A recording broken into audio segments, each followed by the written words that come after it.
Adventures of Sonic Episode 38, Sonic the Matchmaker. Okay, who thought this premise was a good idea?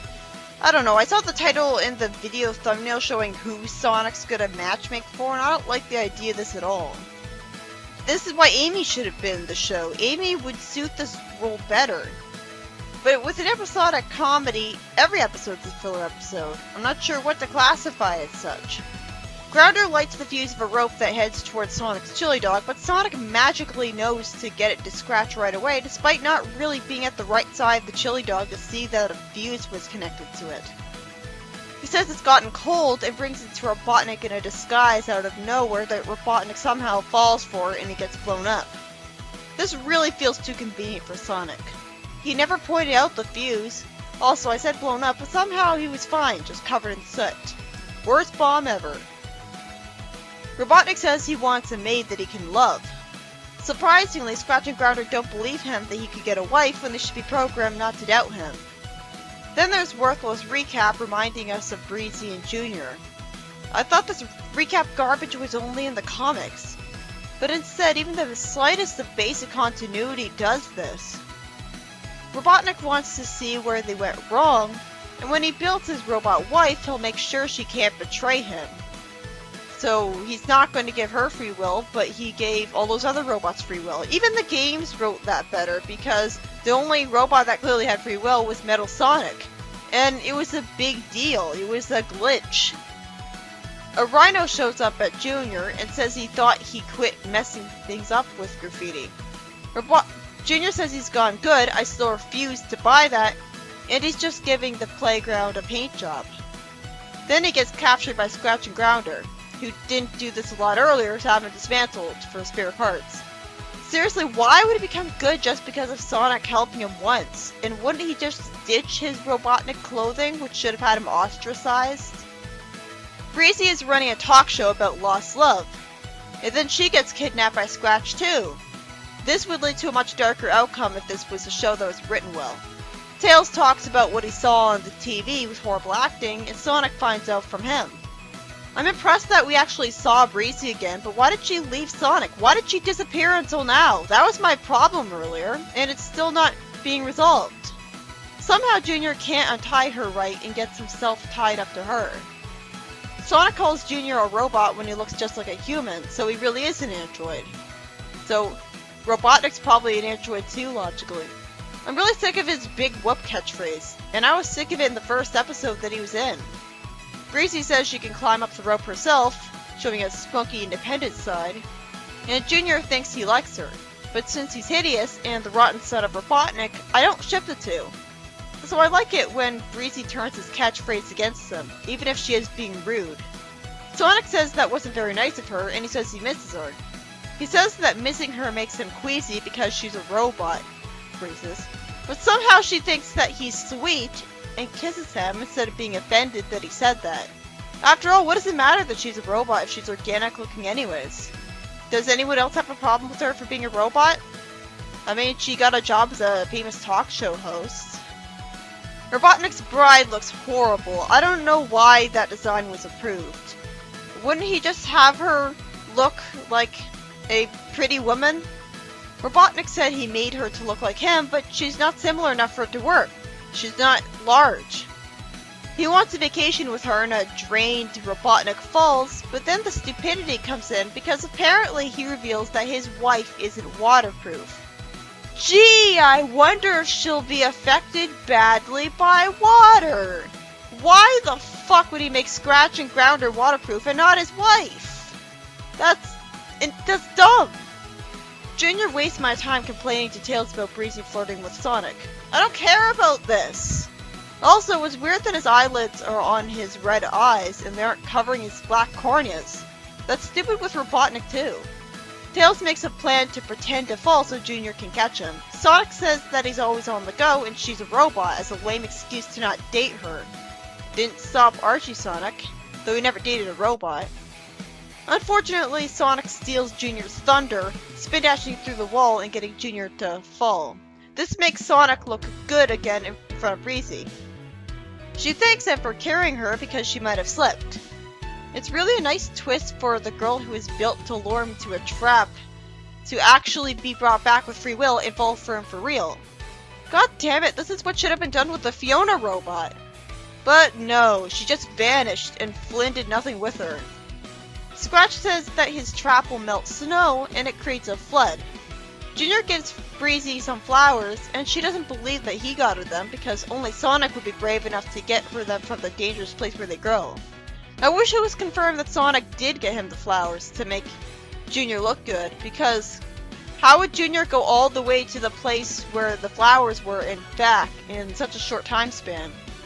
Breezie and Junior get kidnapped insultingly easily below a bunch of water, and Scratch asks Robotnik if he's gonna take their heads off, and Grounder asks if he can watch. That's amusingly dark dialogue. But this victory was way too easy. Robotnik says that Junior's nasty chip is on the fritz or something, figuring out why they turned against him. I'm not sure you can centerize nastiness to one little chip. He throws their heads away, but he's nice enough to throw their bodies there with them in the same place as the heads instead of keeping it in his fortress for scrap metal, like would actually make sense. I had assumed that Robotnik would reprogram Breezie and Junior to like him and be loyal. Especially since he said that the only thing he'd like more than seeing them get along is seeing them get along with him. Except for them to get along with me! But instead, because of forced lightheartedness, they get to avoid being reprogrammed and get fixed way too easily because the heroes find them, instead of them being used for scrap metal or reprogrammed, like would actually make sense. Breezie, oh bullshit, apparently she wasn't aware that Junior likes her, and sounds pleased at the idea, even though he clearly gave her flowers and was flirting with her the whole episode, and she wasn't interested at all. But all of a sudden, because forced lightheartedness, Tails just mentioning that her brother likes her as a captain obvious, suddenly makes Breezie like him, so she can get together with him and not Sonic. Anyways, bullshit aside, Robotnik and his wife look forward to all the water in the falls being gone. Scratch tries to use TNT and water splashes at Robotnik, so his wife blow dries him, briefly making me wonder if he'd get mad at her. Honestly, he fits really well into the husband role. I mean, he wouldn't be a good husband, but it makes sense to... I like seeing him in there. I especially love that he's not being portrayed as a henpecked husband for the sake of comedy, and is instead perfectly in character. It makes me wish he had a wife in other continuities. Unfortunately, the predictable happens when she gets splashed with water, and Junior says he wants to fix the waterfall and gets sent away by the rapids. Breezie sets it up to her, and all her emergency equipment is still functioning for some reason. She jumps into the water to swim after Junior, and she starts flying to save him. So why are these guys waterproof, and not Robotnik's wife? So Breezie wants to date Junior now. They're both made by Robotnik, by the way. And Robotnik's wife gets short-circuited from the water. Out of nowhere, this makes her turn against him, rather than the water just killing her. Like, would have actually made sense.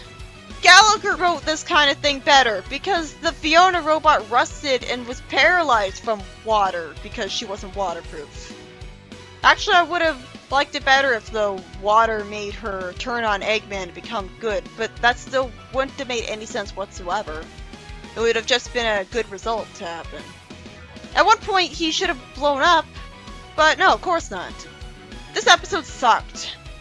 Also, the Sonic Says message is about people playing on the seesaw and Junior getting sent up and caught by Sonic. And Sonic tells the audience to play it safe at the playground. This episode blows. Breezie and Junior come back, but are completely wasted as characters. Breezie falls in love with Junior way too easily out of complete nowhere when she spent the whole episode not liking him and seeing Sonic as a brave hero, all to find a stupid excuse to explain away her not dating Sonic when the episode still makes no effort to explain why the fuck she ditched Sonic at the end of her debut episode. Since she doesn't look guilty and sad around him when he sees her again, she couldn't have ditched him from guilt over her past actions because she shows no sign of it. I like that she was a romance talk show host. Makes sense since she used to love Sonic. But the plot went completely downhill towards the end, with Breezie going with Junior of all people. Robotnik not making his robot wife waterproof when every other robot of his is, and Robotnik didn't think to reprogram or kill Breezie and Junior, which I think I would have preferred over seeing them somehow start dating in this overly saccharine and kind of creepy ending. It's so dumb. There's no way he wouldn't have had them reprogrammed or used for scrap parts. He had them in his fortress. Bullshit. Ah, there's nothing I like better than to see my robots getting along together. Except for them to get along with me! This was just an idiot plot that completely wasted the great characters it had. I don't buy that Junior would be good that easily, and if he's supposed to have changed insultingly easily, then at least make him stop wearing clothes like Robotnik's, which would have actually made sense. Who's raising him now, if not Robotnik? Who's putting him through school and stuff? Where was he all this time? I don't buy that he would ever get a girlfriend. I don't buy that she would settle for him. Especially since Robotnik made both of them. So they're technically brother and sister because Robotnik is their father. My robots getting along together. We robots gotta stick together. And not to mention, Junior feels more like a kid to me, or at least a preteen, while Breezie feels like an adult. And I don't buy that Robotnik would give her a helicopter function. Why her and not him? Even the title of the episode lied because it was Tails who was the matchmaker. But it shouldn't have been either of them doing that. They both should have realized that, you know, these guys have the same creator. Won't this be a tiny bit awkward? No? Nobody has any problem with it?